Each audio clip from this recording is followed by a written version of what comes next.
আসসালামু আলাইকুম। আমি এখন দেখাবো বিভিন্ন চাকরি পরীক্ষায় আসা একটি গুরুত্বপূর্ণ ম্যাথ, যা প্রাইমারি পরীক্ষায় 2019-এ আসছিল।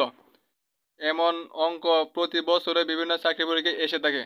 তাই এই অঙ্কটা যারা চাকরির জন্য পরীক্ষায় নেবেন তাদের জন্য খুবই গুরুত্বপূর্ণ। তাই যারা দেখতেছেন ক্লাসটা অবশ্যই সাথে সাথে নোট করে নেবেন, তাহলে বুঝতে পারবেন। আর যারা আমার চ্যানেলে নতুন আছেন তারা নিয়মিত ভিডিও দেখতে অবশ্যই চ্যানেলটা সাবস্ক্রাইব করে দিবেন। দেখেন কি লিখছে, কোনো একটি স্কুলের শিক্ষক শিক্ষার্থীদের মধ্যে এত অংশ কি আমার মহিলা। পুরুষ শিক্ষকদের 12 জন হচ্ছে অবিবাহিত, এতজন হচ্ছে আমার অবিবাহিত, এবং এত অংশ কি আমার বিবাহিত। ওই স্কুলের শিক্ষক শিক্ষিকার সংখ্যা কত? আমার এই প্রশ্নটা বের করতে হবে আমার কি শিক্ষক শিক্ষিকার সংখ্যা, যা আমাদের অজানা। তাহলে আমরা ধরে নেব কি, ধরে মোট শিক্ষক শিক্ষিকার সংখ্যা কতজন? X জন। এটা কি আমরা ধরে নেব।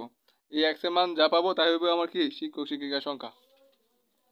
তারপর দেখেন মহিলা শিক্ষিকা, মহিলা শিক্ষিকা আমার কতজন ছিল? এত অংশ না। মোট শিক্ষক শিক্ষিকা কি আমার এত অংশ। তো মোট কতজন? আমাদের X জন আমরা ধরে নিয়েছি। তাহলে X এর এর মানে কি গুণ X এর কত অংশ? এই যে 2/3 অংশ, 2/3 অংশ। মহিলা শিক্ষিকা আমার কত?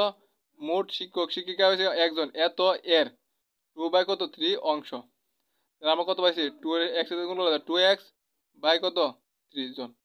মহিলা শিক্ষিকা হয়েছে আমরা কত? এতজন। এখন দেখেন পুরুষ শিক্ষক কতজন। তাহলে আমরা পুরুষ শিক্ষক কতজন পাবো? মোট শিক্ষক শিক্ষিকা থেকে আমরা যে মহিলা শিক্ষাটা বাদ দেই, মহিলা শিক্ষিকার যে বাদ দেয়, তাহলে তো আমরা পুরুষ পেয়ে যাবো। তো মোট শিক্ষক শিক্ষিকা কতজন? X জন। এখান থেকে কি করছি আমরা? মহিলাটা বাদ দিতে আসি, মহিলাটা বাদ দিলে দেখেন কত পাইতেছি আমরা। লসাগু 3x মাইনাস কত? দিয়ে দিয়ে কাটা রয়েছে কত? 2x। 2x দিল কত? তিনটাতে দুইটা x গেলে একটা x বাই কত 3, এতজন। তো মহিলা শিক্ষিকা পাইছি আমরা এতজন, এবং পুরুষ শিক্ষক পাইছি কত আমরা? এতজন। এখন দেন বিবাহিত পুরুষ কতজন? পুরুষ কতজন পাইছি আমরা? এতজন। এই যে এত এত এর এত অংশ কি আমার কি বিবাহিত না? যে 3/5 অংশ কি আমার বিবাহিত।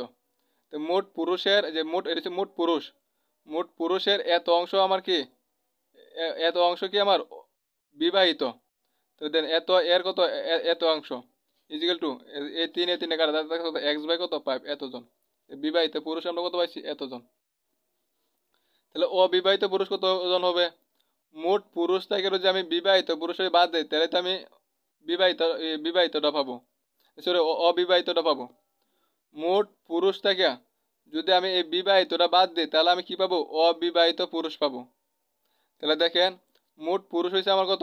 X/3 জন, মাইনাস বিবাহিত কতজন আমার? X/কত 5 জন। এটা ক্যালকুলেশন করে পাইছি কত আমরা? 2x/কত 15। এখন দেন আমাদের প্রশ্নের মধ্যে দেওয়া ছিল কি, প্রশ্নের মধ্যে দেওয়া ছিল আমার 12 জন কি পুরুষ শিক্ষক, এতজন কি অবিবাহিত।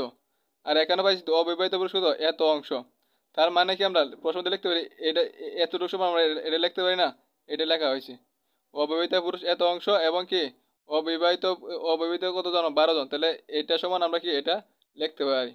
তাহলে আমরা কি পাচ্ছি? এটা ক্যালকুলেশন করলে আমরা আর গুণ করলে 2x, এর নিচে তো 1 আছে মনে মনে, 2x এর সাথে 1 করলে 2x ইজিক্যাল টু 12 সাথে আমার 15 গুণ।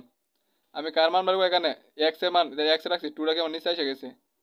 তো এটার সাথে এটা ভাগ করলে আমরা কত পাইছি? কত 6, 6 সাথে আমার কি 15 গুণ, 6 15 কত আমার 90। x সমান কত পাইছি আমরা? 90 জন। x আমরা কি ধরে নিয়েছিলাম? মোট শিক্ষক শিক্ষিকার সংখ্যা 1 জন। তাহলে মোট শিক্ষক শিক্ষিকা আমরা কতজন পাইছি? 90 জন। আশা করি সবাই বুঝতে পারছেন।